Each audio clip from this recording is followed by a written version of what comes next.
Hello, in this video I'm going to show you how to manually adjust the white balance on Insta360 X5.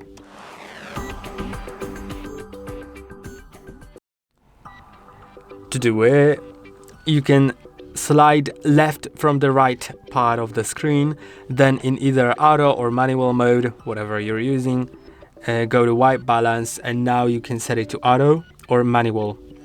Now, once I've set it to manual, I can adjust it, and it's basically gonna make my image look either cooler when it's set to less Kelvins, or warmer if it's set to more Kelvins.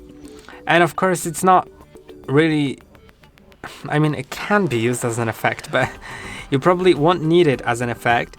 Most probably you will be changing that to match the actual lighting. So if you're outdoors, then probably you'll set it to something else, like something cooler, for example.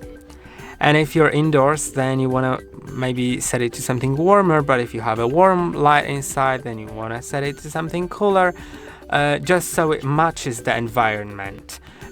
You can set it to auto, of course, but sometimes the auto doesn't work as planned, so that's when you should change it to manual. Also, changing it to manual may be useful if you're in motion and the lighting conditions are constantly changing, so later on that video is just in one certain white balance, and it's easier to edit it, because then if you cut out some parts, it doesn't look weird that the lighting conditions are just switching from cut to cut. So I'm gonna switch back to auto because I don't need the manual now, but that's how we do it. I hope that this video was helpful. Don't forget to like and subscribe, and see you in the next one.